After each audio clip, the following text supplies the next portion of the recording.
If I can climb into my grave one day knowing that I've proven it's rational to be moral and helped orient trillions of dollars towards purpose-driven businesses that end poverty on a massive scale, I can feel it was a life well lived. That's Andrew Kuper, the CEO of impact investment firm LeapFrog. I'm your host, Patrick McGinnis, and this is FOMO Sapiens, part of the HBR Presents Network. Allow me to introduce myself. I'm the guy who invented the term FOMO. That's short for fear of missing out. Today, FOMO is an epidemic and is changing us so much that it sort of feels like we're evolving into a new species. But FOMO doesn't have to take over your life. You can find the power to choose what you actually want and the courage to miss out on the rest. I'll show you how right here on FOMO Sapiens. FOMO.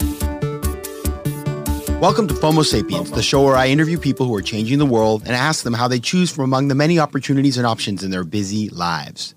At this very moment, the business community is having an important and frankly overdue discussion. In the boardrooms of New York, San Francisco, Nairobi, and Seoul, corporations are rethinking their purpose and asking whether profit should remain their one sole overarching objective. More and more, the answer is no. In fact, the Business Roundtable, which is chaired by JP Morgan CEO Jamie Dimon, has just adopted a new statement on the purpose of a corporation, which asks CEOs to commit to leading their companies for the benefit of all stakeholders. While this concept is new to some, Dr. Andrew Kuper has been leading the charge on a new type of capitalism for over a decade. He's the founder and CEO of LeapFrog Investments, a private equity firm that invests in purpose-driven businesses across Latin America, Africa, and emerging Asia. With over $1.5 billion in management, the firm has invested in nearly 30 companies. In our discussion, Andrew will explain how you can invest with purpose without sacrificing profit, and he will explain why he chose a path that so many doubted could be successful and how that business model is quietly changing capitalism across the globe. Dr. Andrew Kuper, welcome to FOMO Sapiens. Great to be here. You are the founder and CEO of a private equity firm with a novel approach that has set it apart from other players in your space. In fact, in 2017, Fortune ranked your firm, LeapFrog Investments, one of the top 5 companies to change the world, alongside Apple and Novartis. What's the big idea here, and why are you listed alongside such illustrious companies? So I launched LeapFrog in January 2007 when the iPhone was launched. And I realized that there were going to be 4 billion people joining the grid who had historically not been on the grid because of mobile telephony. And that those 4 billion people were generally low income and excluded and were going to need access to essential services. And I saw that as the world's biggest social opportunity to change their lives, but also business opportunity because the number of customers in the world had doubled.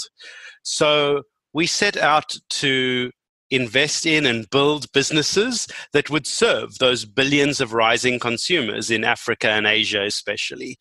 And we said this crazy thing. We said we were going to reach 25 million low-income people with essential services within 10 years, and we were going to get top-tier private equity returns. So what we called profit with purpose. And it's just gone 10 years. So you can now hold me accountable for what we were able to achieve. LeapFrog's companies now reach 188 million people. 155 million of those people are low-income people, meaning they live on less than $10 a day per person in the household. And we've been able to achieve strong enough returns that we've raised 4 different fund vehicles and now manage close to $2 billion. So I think you can say that the possibility of profit with purpose that was invented on that day hasn't just become a reality, it's become a reality that has a very powerful demonstration effect and has helped launched the field now known as impact investing. Andrew, you're based in Australia, but you're traveling frequently across the world. You have teams based in the markets in which you operate who invest in local entrepreneurs. And then you have your own investors in the fund who are located across the globe. How does it all work? Who does what and where, and what kinds of businesses do you back? So we raise capital mostly from developed markets, spending a lot of time in the likes of New York or London or Berlin or Singapore, raising that capital. And then we make it flow through into businesses that are in fast emerging countries. So countries like India, Indonesia, Thailand, Nigeria, Kenya, Ghana.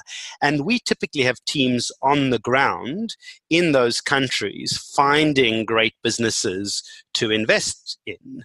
And so those teams will find a really strong business. They'll put it through our very rigorous investment process and investment committee. And we'll decide to put capital into one of those businesses, like a pensions company or a insurance company or a healthcare business.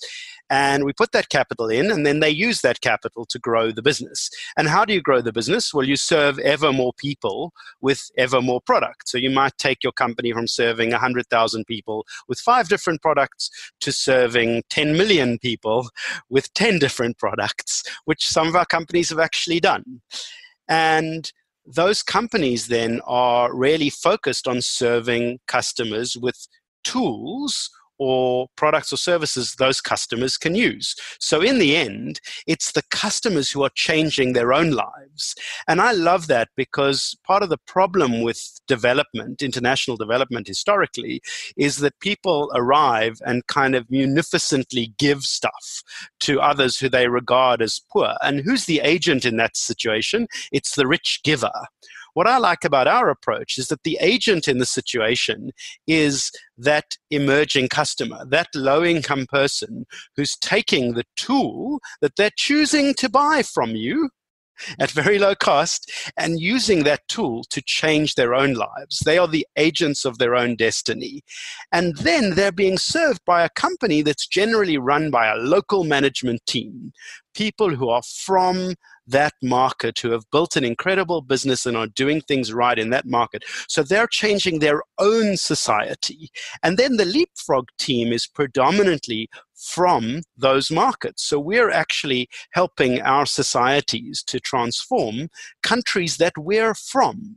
And ultimately, investors and our community are getting to participate in that story, which is a from the ground up, changing your own lives story from within. It's not something that's a top-down solution brought from thousands of miles away. And it's powerful because it's not charity per se. This is about directing capital into businesses that are sustainable and generating a return that creates an incentive for people to continue investing going forward. And that creates a virtuous cycle that is clearly worked out because more and more capital is entering the space and you are no longer alone as the only player in the market. Absolutely. And one thing that financial markets have demonstrated time and time again is that they can function very strongly via greed. So it's pretty important that you generate outsized returns by doing good so that people start investing in healthcare companies that are doing the right thing rather than extractive oil wells businesses or similar, or tobacco or the like, because that way people can realize Socrates' motto in reality, and his motto was, it's rational to be moral. If I can climb into my grave one day knowing that I've proven it's rational to be moral and helped orient trillions of dollars towards purpose-driven businesses that end poverty on a massive scale, I can feel it was a life well lived. So you're a private equity investor and your approach to deals is a little different than many of the other people in this space, or actually a lot different. For example, oftentimes private equity is perceived as an industry that looks for efficiency and drives returns by cutting costs or reducing the size of the workforce. A lot of times also the returns come from piling on debt, and obviously that can be risky and lead to bankruptcies. And this has been one of the reasons why the asset class has attracted so much negative attention from politicians in places like the United States. You're doing something completely different. Unpack that. How is your approach different? Yeah, so I always hear the various presidential contenders saying that we need a different kind of capitalism, and I feel like putting up my hand and saying, over here, this is what it looks like, right? Because we invest in companies that directly serve people's essential needs in quality ways and make more money as a result. So, for example, I've just returned from Africa, from Kenya, Ghana, and Nigeria. And for instance, in Kenya, we own what is now the largest pharmacy chain in the country. So if you walk into a pharmacy or average pharmacy in Kenya, about a third of the medication is fake or placebo or misprescribed. That means even if you get your kid correctly diagnosed, they've still got a 1/3 chance of getting sicker. So what we've done with Good Life is have a perfect supply chain, as good as it can get, similar to Boots or CVS or Walgreens. And it serves people who walk in off the street with a quality service where you have well-trained pharmacists, the right medication dispensed, and now the kid gets better.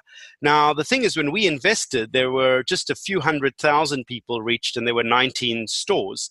There are now 60 stores 2 years later, and those stores serve millions of people. In fact, it's the largest healthcare provider in East Africa now. And we've turned those stores into health hubs. So they've gone from just providing medications or what you need out of the pharmacy to providing diagnostics, payments, insurance, all sorts of other things out of these health hubs where you actually get a better experience in a little pharmacy miles from Nairobi than you do in New York or Sydney, because you can walk through the door, you can sit down in front of a telemedicine counter, get a doctor to diagnose you, walk over to the pharmacist who can dispense the medication, and the insurer pays. At this point, I know a lot of people are celebrating you. You've got great returns and you generate fantastic press, and it's a good story. But I imagine that back when you were starting out, that was not the case, and there were a lot of skeptics. What was it like back in those early days, and what gave you the conviction to know that you were the right person to start this business? Well, when we started LeapFrog, there was a wall of skepticism. And I can say probably my wife and my mother and my sister were the only believers. But it was a truth whose time had come. This idea of profit with purpose, I think, is something that millions of people hunger for, not meaningless capitalism, and at the same time, the ability to build assets for your family by doing something good in the world. So putting these things together really resonated for a number of amazing people. And we talk about LeapFrog as a magnet for great people. And just the first example was that I met one of the most junior people at the Clinton Global Initiative, and she got so excited about it and introduced me to the next person and the next person.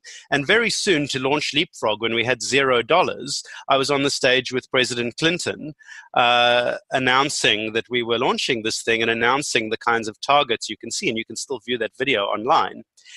And once we launched, we found that we attracted such extraordinary people and investors. So early investors included the eBay founder, Pierre Omidyar. It included a whole bunch of institutions like JP Morgan came in early. And we had a number of the development finance institutions come in. And suddenly there was a kind of a snowball rolling down this long, wet slope. And it picked up momentum. And initially we said we'd raise $100 million. Of course, we've raised more than 15 times that to date. And we found that all sorts of opportunities came to us out of nowhere, things we couldn't have come up with ourselves. So I often think of that as the opposite of FOMO. In other words, I wouldn't know what opportunities I have and I'm missing if I didn't have this incredible magnet that draws in so many extraordinary people and ideas and potentials to my life. Why was I the guy? Well, I had a very peculiar childhood. My parents met and then got married in the summer of '69 and were hippie characters at the time, who moved out to a farm and lived in the long grass in a tent initially, and then slowly built this big rambling farmhouse. And they had a very different view of the world. So they were extremely anti-apartheid.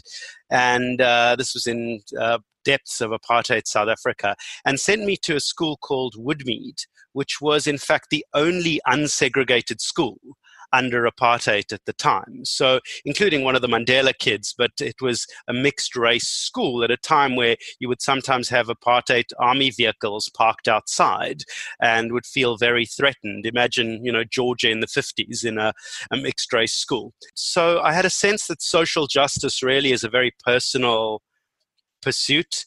It really matters. And eventually I was standing on the Union Building lawns in Pretoria the day Nelson Mandela was inaugurated. And I remember him. There were 50,000 of us on the lawns, and I remember him coming after being inaugurated to stand and wave to everybody, and there was suddenly this giant boom. And of course, almost everyone there had been involved in the anti-apartheid struggle, and so thought this was under it. We were all under attack, and hit the ground. And then we looked up, and there were 6 jets trailing the colors of the new South African flag. It was a sonic boom, saluting Nelson Mandela as president. And at that moment, people started saying, "Those are our jets." And we had this real sense of a group of individuals having persevered with a very selfless leader to achieve something that had been thought to be unimaginable. And I think a lot of us on that day committed ourselves to doing something that fundamentally changed the world at real scale. When you started out, there were very few people in the impact investment space. Nowadays, it's a crowded market, lots of new players getting into the game. How has impact investing evolved over the past decade as more people enter the space? And how do you see it evolving going forward? When I started LeapFrog, there was deep skepticism about whether you could do this commercially and at scale. Pretty much everything out there was non-profit or subpar returns. And a lot of the people that now proclaim how impact investing is a great investment strategy for a big private equity firm were deeply skeptical of this thing that sounded peculiar and soft and social. So the first thing to do is to really show people that you can make more money by doing good, as well as do more good by making money. And I knew that you could have that debate endlessly, or you could just go out and prove it. So by finding these incredible companies, by backing them, we were essentially able to make people in the capital markets jealous. They felt, wow, this is a place where you can get significant returns. And just to give you a sense, in companies in the US or Europe, you might say, wow, we're getting like 5% growth against a sort of market growth of about 2%. We are incredible. We're really sailing along here. Well, LeapFrog companies, we did a study across the past 10 years. On average, a LeapFrog company grows at 35% a year. So once we were able to demonstrate this, you had many of the big players in the world, and really it's happened over the last 2-3 years, start piling in. The IFC and the Global Impact Investing Network just came out with some numbers where they said basically right now about $500 billion versus $8 billion when I started was oriented towards impact investments, and their view is that it's going to go from $500 billion to $26 trillion. Of course, we're happy to be at the front of the wave there and to be able to ride that massive wave of capital that's coming. But the big concern is, are people going to have the same integrity and adopt the same standards that LeapFrog and other field-leading pioneers have adopted? And I've been really anxious about this. So what we did 2 years ago, the IFC, which is the private sector arm of the World Bank, their CEO, and I sat down and said, we really should have standards for this field. And along with 60 other asset managers, we eventually launched something called the operating principles for impact investing, which are 9 principles that any impact investor has to adopt or fulfill in order to qualify as an impact investor. And it's things like intention. You have to quantify your planned impact up front, and things like independent verification afterwards. Did you actually get the impact that you said you were going to get according to someone else, not just according to your own protestations? And we really think these standards are incredibly important for the field in terms of keeping people honest. And I'm hoping that this kind of field building that we have done with some other pioneers will really orient this capital in the right direction, because 26 trillion is a lot of money. It's a lot of companies that can really change the world. And our original vision and mission was to open the gates of the capital markets to purpose-driven businesses. So that's what we're really doing. But we want to make sure that it's done in the right way and that those 4 billion people really are served with quality, affordable services. So this is a feel-good story, and as it attracts interest, big institutions that have in the past maybe invested in the dirtier companies and industries where you'd say that they aren't doing anything particularly good for society, all of a sudden they are entering the market, and some of them, it may look like they're doing it to rebrand themselves. And while that could be a good thing, because of course we should support companies that want to do things responsibly and thoughtfully, it also begs the question, how much of this is just marketing? So I'm wondering, when you truly act as an impact investor and you can't just go out and put your money into anything, what are you missing out on? What can't you do that you might have done otherwise? So the original answer of the opponents of the likes of LeapFrog was you're giving up on returns. And that's just proved to be false. There are plenty of studies, and LeapFrog is a standing example, that you can actually get outsized returns by doing the right thing. What are you giving up on? Well, there's a universe of investments that you're giving up on. You're probably not going to invest in certain parts of extractive industries, as you say, or other areas, tobacco, arms. But you're also not going to invest in stuff that's just average and has no real impact on people's lives. Mission-driven businesses such as yours seem to be gaining greater traction as people start to realize that they don't necessarily have to trade off impact with profit. In fact, you can do well and do good at the same time. What's your advice to an entrepreneur who wants to pursue that path? Gandhi once said, if you are a bearer of a truth, you can bring down empires. So you need to really be a deep believer in your dream and in your mission. And I would say it is much easier if that is a big dream, and also if that is a compassionate dream. In other words, it's oriented towards helping others. That's because when you wake up in the morning, it's going to be more motivating to have a big dream. And also, if you're a bit down on yourself, it's okay, because objectively helping those others is still a big deal that can be very motivating. Andrew, your work takes you all over the world. You're hitting multiple time zones and countries every week or month, and you're filling up your frequent flyer account. How do you manage a career and a life like that without going completely crazy? Well, I feel like I've set up my life for maximal FOMO, so I'm not sure I'm the right guy to share this lesson. But what I have learned is that it's not about there being balance on a daily basis. Obviously, if I'm spending the day in India, I'm going to pack the day with lots of meetings, and I might get to speak to my kids, but I don't get to see them that day. But when I'm here, I'm incredibly present. So it's not about balance on a daily basis. It's about balance seen over a month or a quarter or a year. And you must realize that you've chosen these big things in life, these fundamental life projects like family and work and friends. And so you are going to be torn between these things on a daily basis. And you must just try and abstract yourself, view it from the 60,000 foot perspective and say, am I getting the right balance and enough of these things over a month or a quarter or a year? And then if you're not, adjust. So, Andrew, you do a lot of good in the world, but you have also built a business that manages over $1.5 billion of capital. So you brought these two elements together with great success. This is the show about finding the power to choose what you actually want and the courage to miss out on the rest. So what is your advice to listeners? Well, I never trained in finance. I trained in philosophy. So I probably have a bit more to say on this one. And I think there are two philosophical traditions. There's kind of the Plato tradition where people give you these general principles that you try and instantiate. And there's the Aristotle tradition where you look to the person of practical wisdom and you say, what do they do? What would they do? How should I go forward in the world?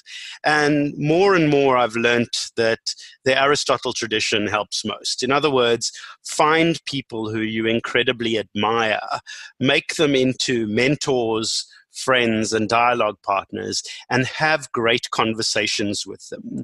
And you find that the lessons of those relationships come through. I mean, I had two great supervisors in my PhD, one of the world's greatest living ethicists, Honora O'Neill, and a Nobel Prize winner in economics, Amartya Sen. And I only realized how much they taught me 10 and 20 years later, as it unfolded, it wasn't that I understood all the general principles right at the beginning, but I had exposure to those people and conversations with those people that shaped how I thought about the world. And I think that's the great lesson of life. Surround yourself by people who inspire and enthuse you, have those great conversations, and then be open to progressively understanding them through the decades ahead. And as you build this firm and this team and this portfolio of investments, is there anything that you think you feel like you're missing out on? So we focus exclusively on what we call wealth and health. We think financial tools and healthcare are at the bottom of everything, because if whatever else you need, you're going to need to pay for it. If you want to educate your kids, you're going to have to save for that. If you're not healthy, you can't do all the things that you need to do. Or a mother might get sick and have to pull her daughter out of school, right?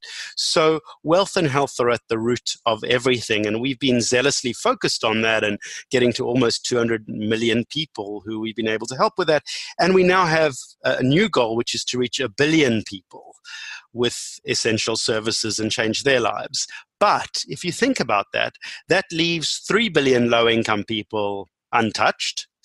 It also doesn't touch those areas like energy, education, water and sanitation, other areas of social infrastructure that can fundamentally change people's lives. So when I look at that map of emerging Asia or Africa and I see at night and I see how much is dark, I would love to light that up. All right, Andrew, that's actually a pretty good idea. Maybe somebody who's listening today will go out and pursue that opportunity, and maybe you can even back them. Andrew, where can we find out more about you, about LeapFrog and the work you're doing? So our website is leapfroginvest.com. You can find me on LinkedIn, which I use a lot more than Twitter, at Andrew Kuper, Andrew Kuper. Also on Twitter, we're also LeapFrog Invest on Twitter. And essentially, we update all of that pretty regularly. We really like having a dialogue with folks. And as I say, a huge amount of our opportunity comes from engaging this broader community who are passionate about profit with purpose and passionate about changing the world while building assets and building great businesses. Dr. Andrew Kuper, thanks for stopping by. FOMO. And now it's time for the FOMO moment of the show, which is when I talk about FOMO and its role in pop culture, or tell you about something that's giving me FOMO. And today I want to talk about FOMO and your finances. Website couponing101.com conducted a survey of 3,500 Americans to find out how much they spend on things because of FOMO. And they found some pretty interesting things. 17% of people surveyed have taken out loans to help fund their FOMO. 35% of those surveyed say that when it comes to FOMO, they spend the most money on vacation. And then they broke it down by state and looked at how much money people are spending on purchases that are driven by FOMO. And guess who led the nation? Rhode Island. $13,000. That is a mind blower. Number 2, New Jersey at just 7,500. So the difference between FOMO and Rhode Island and New Jersey is insane. Now, I took a look at my own home state of Maine, which I often contend has pretty low FOMO. And in fact, yes, it was near the bottom of the list with just $1,000. So Maine, nice job. And given your status as a low FOMO place, I think you should get in the car, drive a couple hours down to Rhode Island, and give our friends down there a hand. FOMO. Big news. You can now pre-order my upcoming book, Fear of Missing Out, Practical Decision-Making in a World of Overwhelming Choice at patrickmcginnis.com/FOMO Sapiens. While you're there, make sure to download my free gift for you, the FOMO Sapiens Handbook, which is an exclusive guide to spotting and managing FOMO and even turning it into a force for good. And as always, if you have an idea for the FOMO moment of the show, you can reach me on Twitter at PJMcGinnis, on Instagram at PatrickJMcGinnis, or on email at letsconnect@patrickmcginnis.com. FOMO Sapiens is part of the HBR Presents Network. The show is produced by AW360 and recorded in New York City. Theme music is by Mike McGinnis. If you like today's show, please be sure to subscribe, rate it, and recommend it to your friends. And as always, you can find me at patrickmcginnis.com. You can also take the official FOMO diagnostic at patrickmcginnis.com/FOMO-quiz to find out if you're a FOMO Sapiens.